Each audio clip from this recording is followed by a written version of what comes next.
the 6th and 7th of 8 children born to Paula and Klaus Bonhoeffer. We were a wonderful, close-knit family living in Germany before the war, and still to this day, many family members are living in Germany. Well, my family, my father was a psychiatrist. Pardon. My father's psychiatrist. He taught psychiatry and neurology at the university. But he was best known for his opposition to Sigmund Freud. He thought some of his ideas were absolutely ludicrous. Oh, I see it. We have some people agreeing. Thank you. I think I'm in the right place today. My oldest brother, called Frederick, loved chemistry and physics so much that when World War I broke out, he brought his physics book with him to fight in the war. Perhaps that is why he, a brilliant physicist himself later in life, was part of the team that discovered the spin isomers of hydrogen. Does anyone know what that caused? The bomb? Very smart lady right here. Absolutely, that is true. Although we were a large family, we never felt like there were too many of us. We lived in a 3-story home that had guinea pigs and rabbits and snakes. I mean, they had the run of the house. Can you imagine? We had a natural history museum with birds, eggs, and nests all over. And there was the puppet stage. I don't know how many times my poor family had to endure our production of Pinocchio. My brother Dietrich was a very talented musician. Dietrich, every Saturday night was music night for the family. I played the violin, Dietrich played the piano, and the rest of the children sang. Poor Dietrich. He had to build many chords in it to hide some of their singing. And World War I broke out. First, we were thrilled. We were so certain it was going to be over with in just a short time. Matter of fact, a lady in town put a pin on my blouse one time that said, "Now we'll thrash them." My father said, it sounds like my father, took the pin off and said, "Oh, your mother will get you a prettier one." And she did. I didn't really understand the implication of war because my brothers pretended they were soldiers and how they were going to win the war. But first, it wasn't long into the war when one of our cousins was killed, another cousin was maimed, and the food grew short. My 2 older brothers, Carl Frederick and Walter, enlisted in the army. We had a going away party. My mother was so upset. She couldn't even go to the party. When Walter was in France, he was hit by shrapnel. 2 surgeries later, he did not make it. He died of an infection. Oh, my mother grieved for a very long time. Well, the war, at the end of the war, the Kaiser abdicated. And when the Kaiser abdicated, that meant that he had to sign the Treaty of Versailles, which basically said Germany took all responsibility for the war. Germany was going to have reparations and pay back the countries that they had invaded. They had to give up Poland and have an army of not more than 100,000 men. Now that reparations caused terrible finances in Germany. At one point, the German mark was so low in its value, it took 1 million of them to equal one of your dollars. And then there was the problem of government. Now the government between World War I and World War II was called, Anyone know what it was called? The Weimar Republic. Oh. Republic it was not. That was just its name. And in this Weimar Republic, there was the president of it, von Hindenburg himself. Oh. And now he knew that the Bolshevik revolution had taken place in 1917. It was still on everyone's mind, and we were determined not to have that happen in Germany. And so there was a bit of a revolution between the communists, because people were fed up with the Weimar Republic. They were fed up with the Kaiser and what he had caused to the country. And so they were interested in communism. And then another group arose called the National Socialists. Any guesses as to the wide-eyed leader of that group? Oh, many smart people in this group, yes there are. That is true. Now, it was a little premature for there to be a bit of a rebellion by Adolf Hitler, and he spent some time in jail. That's when he wrote Mein Kampf.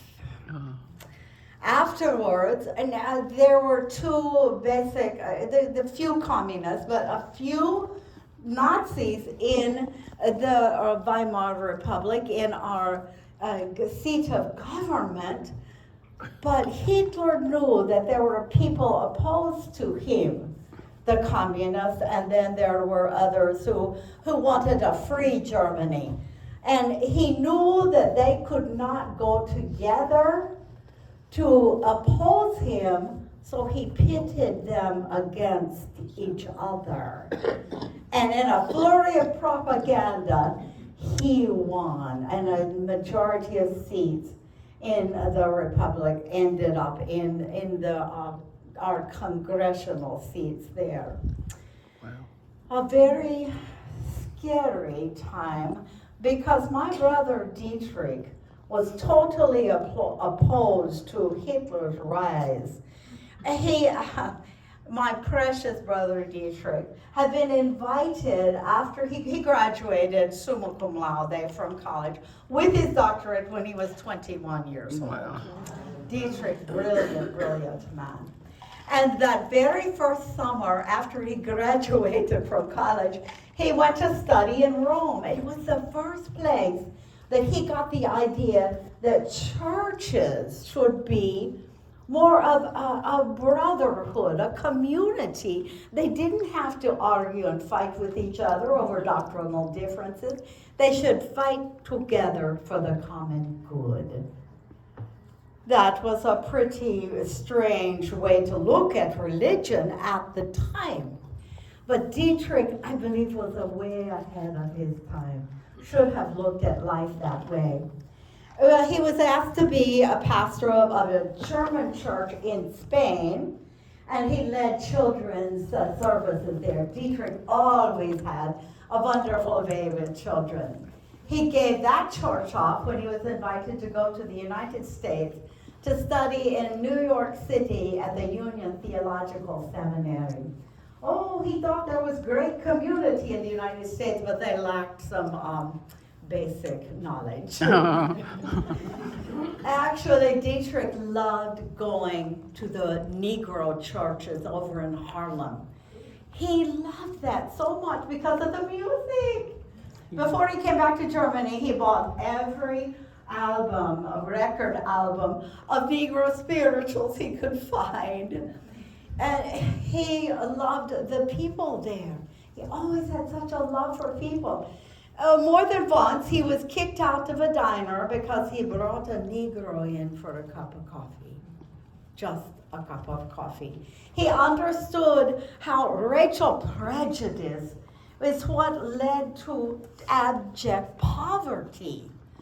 And so his heart went out. He saw things from, as he called it, from below, seeing things out of their eyes, and how it was totally unnecessary. He was invited to go back to Germany when he finished studying in New York. And in Germany, he was a lecturer at the university, Guess what he did while he was lecturing? He played that Negro spiritual music. Yeah. And people had never heard it before. They were fascinated with it. Well, unfortunately, as things progressed towards war, Dietrich was invited to go back to New York City. He did for a very short period of time. Because even though the war was imminent, he loved Germany so much. He realized that there was at a crossroads. If Germany were to be destroyed, that was his homeland that he dearly loved. But if Germany destroyed meant the rest of the world would do well. But if the rest of the world was destroyed by Hitler, Germany would flourish. What a terrible crossroads to be at. But he knew he needed to go back home to Germany. Felt very strongly that he needed to do that. When he came back, there was an election. Hitler had insisted on an election of the Protestant churches. That meant that Dietrich was going to pour all of his energy into the election of those who were neutral. There was a group that was very popular amongst all of the churches called the Deutsch Christians. Deutsch Christian, translated in English, means German Christian. Sounds like a normal way of life. It was a front for the Nazis. Wow. Hitler was a very smart man. He thought that if he could get into the churches, into the hierarchy of the churches, that he could cause divisions. And that actually happened.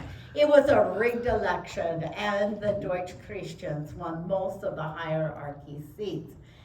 Eventually, they passed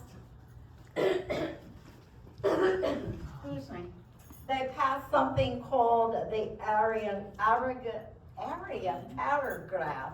You're welcome to take one of these if you would like. It said that all the pastors of the Protestant churches, none of them could have Jewish background. And Jews were also kicked out of civil service about that same time. It also said eventually that the Old Testament was to be removed from the Bible because it was about the Jews. Wow. So you see how having the hierarchy in the churches made a major difference. About 20% of the churches could not go along with the Aryan paragraph. And they were having to meet underground. But they needed to be trained, their pastors, and those who felt the same way. So about this time, Martin Niemöller became a good friend of Dietrich's. Martin Niemöller had been a highly decorated U-boat captain in World War I. Martin Niemöller met with Hitler. Hitler reassured him, oh, you have nothing to be concerned about. I don't want anything to do with the churches. After the rigged election, but he didn't know at the time. And when he found out that Hitler had outright lied to him, he started mocking the Gestapo in his church in Berlin. And he and Dietrich had an alliance because they were both working to keep people into church, but into churches that believed the Bible, the whole Bible. Imagine that, the whole Bible. So this loose alliance of about 20% of the churches was called the Confessing Church. The Confessing Church, what did they do to train pastors? An underground seminary. Hitler got word of it and arrested everyone he could find who was part of that. But so what did Dietrich do? Went from village to village, training people to be pastors of underground churches. Defiance was not just included with Dietrich. Our whole Bonhoeffer family was pretty much defiant. For example, our 90-year-old grandmother found out that Hitler had made an edict saying all Jewish businesses were to be boycotted. Well, her close friend had a department store, and her close friend was a Jew. So my 19-year-old grandmother walks down to her friend's store. What is in front of it? A line of stormtroopers, the elite German soldiers. My grandmother got up to her 5-foot height, and she tried to walk between the stormtroopers. They picked her up and threw her on the ground. People around, were so concerned. They picked up grandmother. Grandmother brushed herself off, walked into the store, bought her a hat, came out and said to the stormtroopers, when a lady needs to buy a hat, a lady needs to buy a hat.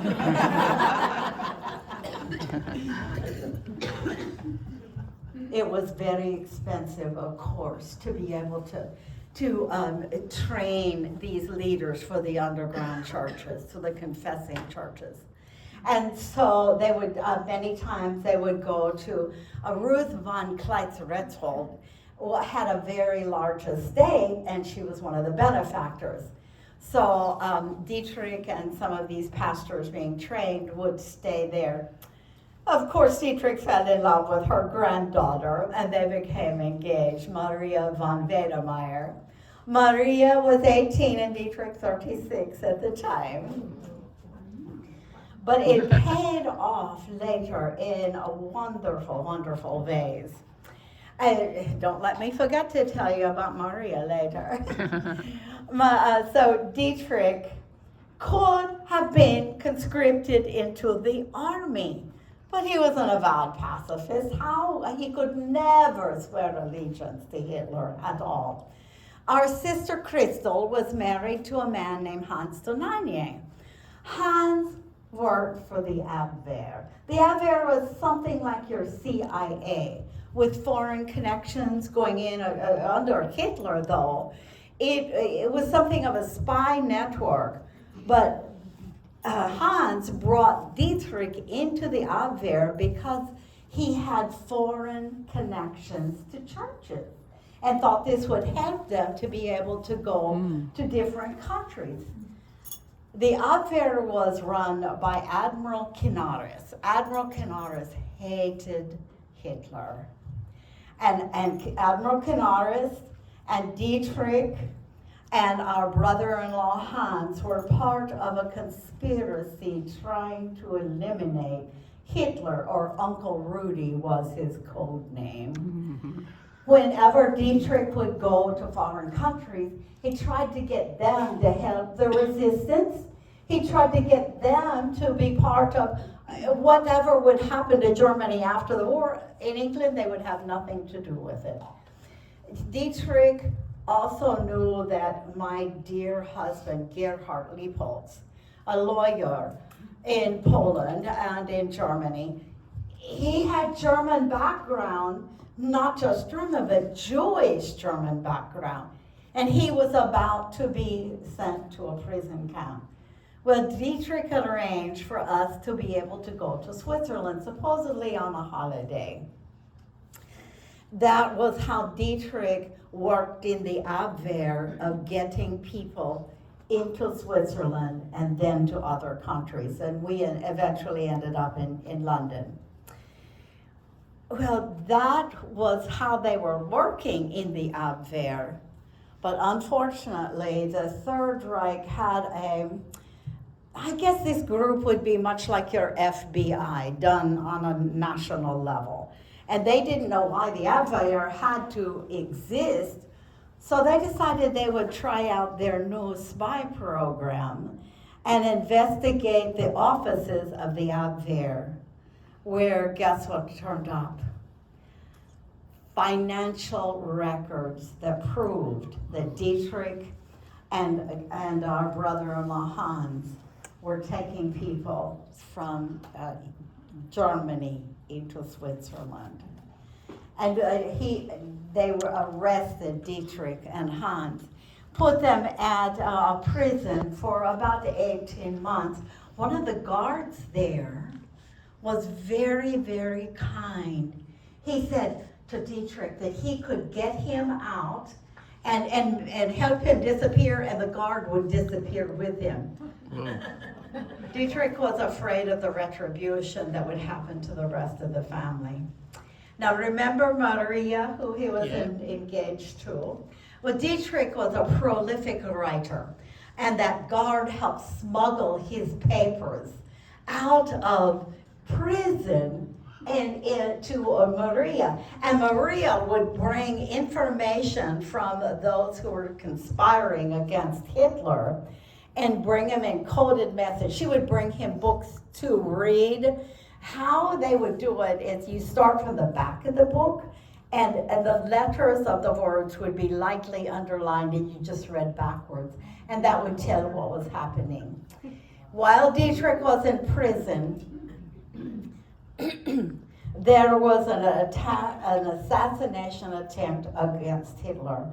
A box containing bottles of liquor and a bomb were put on an airplane that Hitler was going to be on.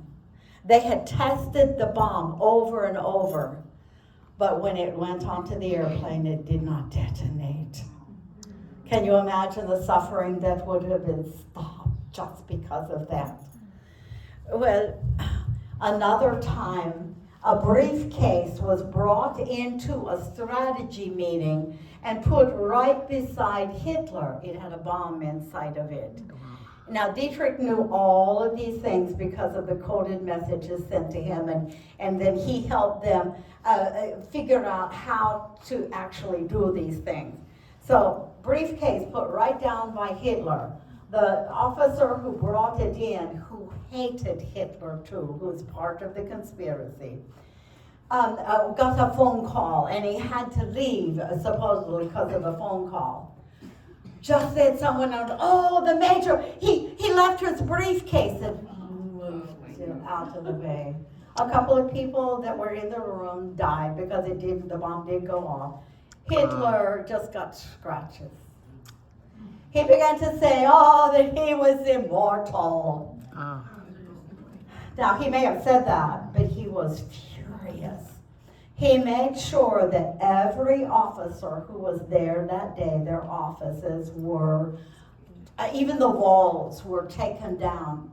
That's when the diaries of Admiral Canaris were discovered, implicating Dietrich and our brother Hans and many others. Hitler read it in a rage and said, everyone whose name is in here is to be destroyed now. This was April 1945. Dietrich was moved from the prison camp where he had been for 18 months, eventually to Flossenburg concentration camp. First Buchenwald and then Flossenburg. At Flossenburg, on the way to Flossenburg, Dietrich asked the guard taking him, why am I being moved? The guard said, to protect you from the approaching Allies. Oh, yeah. He said, so let me see. You are protecting me so that I can be executed. Dietrich always had a sense of humor. Dietrich was leading a church service one Sunday morning, April the 9th, 1945. The guards came and told him, you're being taken away. He and Admiral Canaris were in the same prison camp. They were stripped of their clothing and taken to the gallows.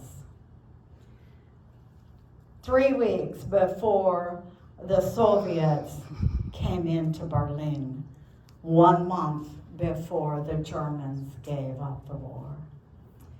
My brother he physically died that day. He told them, turned to the people in the church and said, it is over, but it's really just the beginning for me. He knew where he was going. He knew that his life would go on because of all the papers that he wrote. Letters and Papers from Prison has become a world phenomenon. People are still, to this day, even though it's 1954, they're still discussing his ideas. He saved countless people, Jews, from being exterminated by the Germans. And people's love for each other is what he is hoping for. You see, Dietrich thought that if you love community, that would mean you're not loving people, and it will destroy itself. But if you love the people, you create community. And if Dietrich were here today, I think he would tell you, you can create community wherever you go. You can create community by loving people first. Now, before I go back to London, I wonder if any of you have questions for me. Wow. How old was he when he passed? When he was 39 years old. In the prime of life, but And what happened to his attendant, his Maria. Maria, she found another man and has married him.